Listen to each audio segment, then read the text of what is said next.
ప్రభువు పేరిట మీ అందరికీ ఈ రాత్రి కాలపు శుభములను వందనములను తెలియజేస్తున్నాను.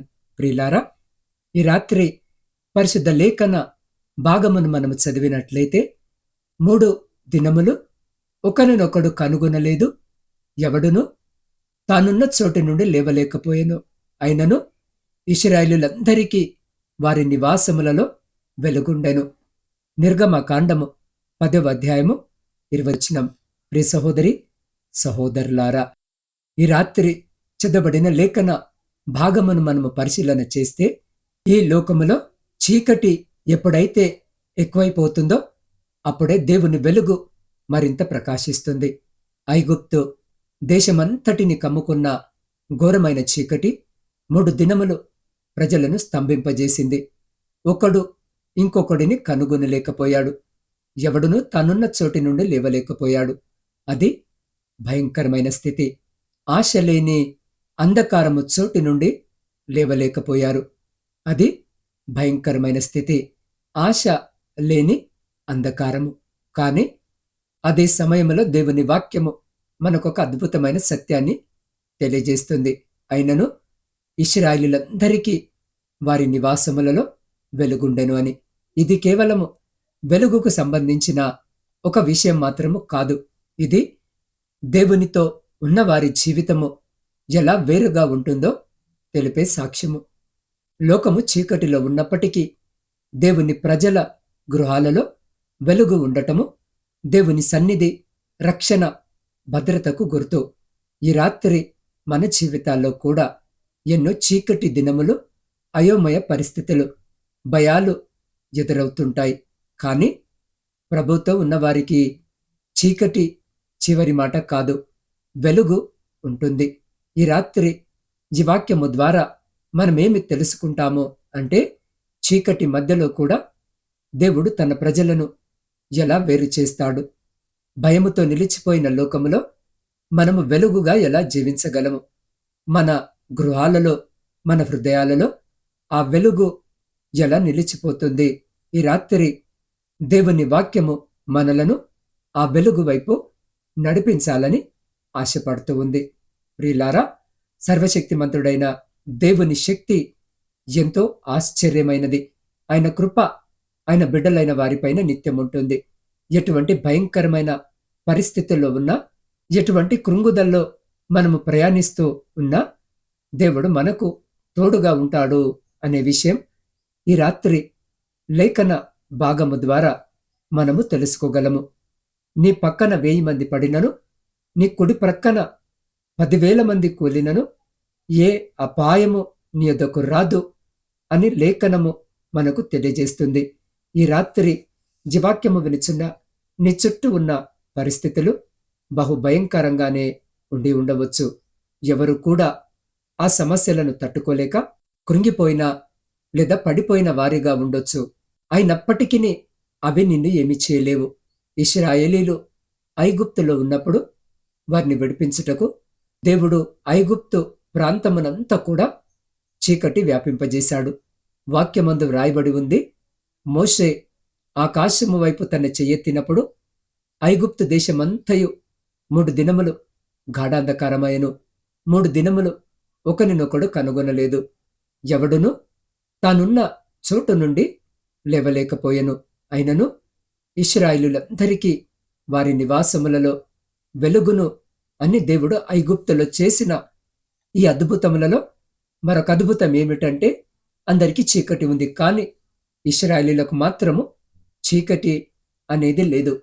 ఐగుప్తు దేశమంతా చీకటి ఉండాలి అనంటే సూర్యుని వెలుగు ఉండొద్దు, కనీసము చంద్రుని వెలుగును సైతము వారు చూడలేరు.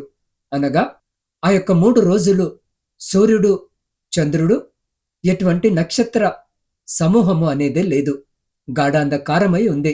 మన దేశమంతా ఎంతో చీకటితో నిండిపోయి ఉంది. అలా ఉన్నప్పుడు ఇశ్రాయేలీలకు కూడా చీకటే ఉండాలి కదా. ఎందుకంటే వారేమీ ప్రత్యేకమైన వేరే ప్రాంతంలో జీవించడం లేదు. ఐగుప్తీల మధ్యనే వారున్నారు. వారిండ్లు ఇశ్రాయేలీల ఇండ్ల ప్రక్కనే ఉన్నాయి. అయినప్పటికీ ప్రియ సహోదరి సహోదరులారా, దేశమంతటా చీకటి ఉన్నప్పటికీ ఇశ్రాయేలీలకు వెలుగు ఉన్నది. ఈ లోకములో జీవిస్తున్నటువంటి మనము గ్రహించాల్సిన విషయము ఏంటంటే, ఈ ప్రపంచముపై ఎన్ని శ్రమలైనా రావచ్చు, ఎన్నో కొత్త రోగాలు దాడి చేయొచ్చు, ప్రళయాలు, భూకంపాలు సంభవిస్తుండొచ్చు. అయితే అన్యులైన వారు కంగారు పడినట్లు మనము కంగారు పడాల్సిన అవసరము ఏమాత్రము లేదు. ఎందుకంటే దేవుడు వాక్యము ద్వారా సెలవిస్తున్నాడు, ఈ లోకములో శ్రమ కలిగినప్పుడు భయపడకండి, ఎందుకంటే నేను మీలో ఉన్నా, నేను ఈ లోకమును జయించి ఉన్నాను కాబట్టి మీరు కూడా జయించి తీరుతారని ఈ రాత్రి ఈ వాక్యము వినుచున్న నీ ప్రక్కవారికి ఏదో శ్రమ వచ్చిందని, నాకు వస్తుందని భయపడకండి. నీతోటి వారికి, నీకున్న అర్హతలు ఉన్నవారికి ఉద్యోగము రాలేదు, నాకెలా వస్తుందని కృంగిపోకండి. వారి యొక్క వ్యాపారము నడవడం లేదు, మరి నాది ఎలా కొనసాగుతుంది అని ముందే దిగులు పడిపోకండి. ప్రమోషన్, ఇంక్రిమెంట్ ఏదైనా ఆ వ్యక్తికి రాలేదు, నాకెలా వస్తుంది, ఇది సాధ్యమేనా, నా పరిస్థితి కూడా వారి వలె అవుతుందా అని మనము వారి వలె ఆలోచించకూడదు. ఎందుకంటే మనము దేవుని చేత ఏర్పరచబడిన వారము, ఆయన ప్రశస్త హస్తములలో భద్రపరచబడిన వారము గనక వారి వలె మనకు జరగదు. ఐగుప్తీలున్నటువంటి వీధిలోనే ఇశ్రాయేలీలు కూడా ఉన్నారు. వారితోనే వీరు దాదాపు 400 సంవత్సరాలుగా జీవిస్తున్నారు. అయినప్పటికీ వారి నివాసములలో చీకటి ఉంటే, వారి చుట్టూ చీకటి కమ్మి ఉంటే, దేవుని ప్రజలైన ఇశ్రాయేలీల నివాసములలో మాత్రము వెలుగు ప్రకాశిస్తుంది. బహుశా అక్కడున్న ఇశ్రాయేలీల నివాసములను చూసి తోటి ఐగుప్తీయులు ఆశ్చర్యపడి ఉండొచ్చు, మా గృహాల్లో లేని వెలుగు వీరికెక్కడిది అని. అదేదో గృహాలలో వారికి సొంతముగా వారు వెలిగించుకున్న దీపాల, కొవ్వొత్తుల అంటే కాదు, దేవుడే సహజముగా తన యొక్క మహిమతో నింపిన వెలుగు. ఈ యొక్క సమయములో ఈ వాక్యము వింటున్న నా ప్రియ సహోదరి, సహోదరుడా, ఈ రాత్రి నువ్వెటువంటి స్థితిలో ఉన్నావు? దేనిని చూసి కృంగిపోతున్నావు? దేనిని చూసి వేదన పడుతున్నావు?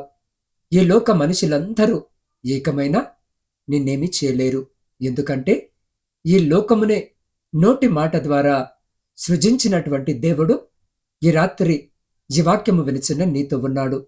ఈ లోకములో ఆర్థిక కష్టాలు, అనారోగ్య సమస్యలు, కుటుంబపరమైన ఇబ్బందులు, అన్యాయము, నిందలు అన్నీ నిన్ను చుట్టుకొని నీ ప్రక్కనే ఉండొచ్చు. అయినప్పటికీ నా ప్రియ సహోదరి, సహోదరుడా, దేవుడు ఆ చీకటిని నీ వద్దకు రానియడు. నీ జీవితము చీకటిమయము కానియడు. ఆ రోజు ఎలా అయితే ఇశ్రాయేలీల నివాసములో మాత్రమే వెలుగు ఉన్నదో, ఈ రాత్రి జీవాక్యము వినుచున్న నీ జీవితంలో కూడా దేవుడు నిత్య వెలుగును నింపి ఉంచాడు అని గ్రహించి నిబ్బరము కలిగి జీవించు. కాబట్టి ప్రియ సహోదరి, సహోదరుడా, ఈ క్షణము మన హృదయాలను మనందరము పరిశీలించుకుందాం. ఐగుప్తు దేశమంతా చీకటిలో ఉన్నప్పటికీ ఇశ్రాయేలీల నివాసములలో వెలుగు ఉండింది. ఈ రాత్రి మీ జీవితం ఎలా ఉంది? బయట మీరు నవ్వుతూ ఉన్నా మీ లోపల చీకటి కమ్ముకొని ఉందా? సమస్యలు, భయాలు, పాపభారము మిమ్మల్ని నిలిచిపోయేలా చేస్తుందా? ఈ వాక్యము ఈ రాత్రి మనకు సెలవిస్తుంది ఇదే. దేవుని సన్నిధిలో ఉన్న చోట చీకటికి స్థానము లేదు అని యేసు ప్రభు సెలవిస్తున్నాడు. నేను లోకమునకు వెలుగై ఉన్నాను, నన్ను వెంబడించువాడు చీకటిలో నడవడు అని.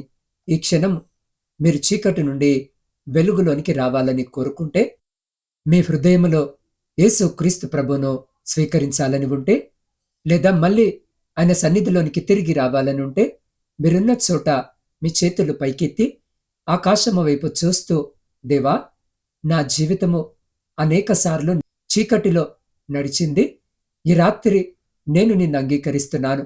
నా పాపాలు, నా భయాలు, నా తప్పులు నన్ను నిలిచిపోయేలా చేశాయి. కానీ ఈ రాత్రి నీ వాక్యము ద్వారా నీవే నా వెలుగని నేను తెలుసుకున్నాను. ప్రభువా, ఈ రాత్రి నా హృదయంలోనికి వచ్చి నన్ను క్షమించు తండ్రి. నా చీకటిని తొలగించి నీ వెలుగుతో నన్ను నింపు. ఈ రాత్రి నుండి నేను చీకటి కాదు, వెలుగుకు చెందినవాడిగా జీవిస్తాను. నా ఇంటిలో, నా కుటుంబంలో, నా జీవితమంతటిలో నీ వెలుగు ప్రకాశించినట్లు సహాయము చేయు అని ప్రార్థన చేయి. దేవుడు తప్పక నీ జీవితంలో ఉన్న చీకటిని తీసివేసి వెలుగుకరమైన జీవితాన్ని ఆయన నీకు అనుగ్రహిస్తాడు. కాబట్టి వెలుగు సంబంధులుగా ఉండేటటువంటి కృప దేవుడు మనకు దయచేయలాగన ఈ రాత్రి ఈ వాక్యము వింటున్న మీరు ఏ స్థితిలో ఉన్నా, ఏ స్థలములో ఉన్నా ఒక్క నిమిషము తలలు వంచి నాతో పాటు ప్రార్థనలో ఏకీభవించండి. పరిశుద్ధుడా, మహోన్నతుడవైన మా ప్రియ పరలోకపు పరమ తండ్రి, మీ కృప కనికరములు కలిగిన నామాన్ని బట్టి స్తుతులు, స్తోత్రాలు, వందనాలు. అయ్యా, జీవాధిపతివైన దేవుడవు, నీకే కృతజ్ఞత వందనాలు. ప్రభువా, నిన్న నేడు నిరంతరము మారని దేవుడవు, మార్పు లేని ప్రభుడవు. అవును తండ్రి, ఇశ్రాయేలు ప్రజలలో వారి నివాసములలో వెలుగును ఉంచిన దేవుడవు. మీ యొక్క మహిమనే వారికి వెలుగుగా వారి యొక్క గృహాలలో ప్రకాశింపజేసిన దేవుడవు. తండ్రి, మీకే స్తోత్రాలు. ఈ రాత్రి నా తండ్రి, ఎందరైతే బిడ్డలు జీవితాలలో వెలుగు లేక దుఃఖముతో ఉన్నటువంటి బిడ్డలు తండ్రి ఎందరైతే ఉన్నారో ప్రభువా, వారందరి జీవితాల్లో గొప్ప వెలుగుతో నింపమని బ్రతిమలాడుకుంటున్నాం. అవును తండ్రి, మీరే వెలుగై ఉన్నారు. మీరు వారి జీవితాల్లో ఉంటే అయ్యా, వారి యొక్క జీవితము ఆశీర్వదించబడుతుంది. అవును, ఎందరూ బిడ్డల జీవితాల్లో ఈ రాత్రి దుఃఖము ఉందో వారి దుఃఖమును కొట్టివేయమని ఈ పాద సన్నిధిలో వేడుకొనుచున్నాం. అయ్యా, ఎందరైతే బిడ్డలు ఈ రాత్రి వారికి ఉన్నటువంటి స్థితిని బట్టి, వారికి ఉన్నటువంటి అనారోగ్య పరిస్థితిని బట్టి మీ సన్నిధిలో మోకరిల్లి ప్రార్థిస్తున్నారో వారిని, వారి ప్రార్థనను అంగీకరించండి. ఈ రాత్రిన మంచాన పడి ఉన్న బిడ్డలందరినీ మీరు జ్ఞాపకం చేసుకోండి. వారిని మీరే శీఘ్రముగా స్వస్థతను అనుగ్రహించమని వేడుకొనుచున్నాం. అయ్యా, ఏ వ్యాధితో, ఏ బాధతో అయితే బిడ్డలు ఉన్నారో తండ్రి, మీరే విడుదలను దయచేయండి. ఆర్థిక సమస్యలను కొట్టివేయండి. రుణ భారాల నుండి విముక్తిని దయచేయండి.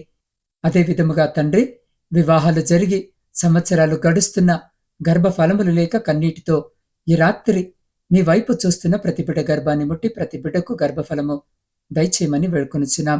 దేవ, సైన్యములో ఉండి దేశాన్ని కాపాడుతున్న ప్రతి సైనికుని జ్ఞాపకము చేసుకోండి.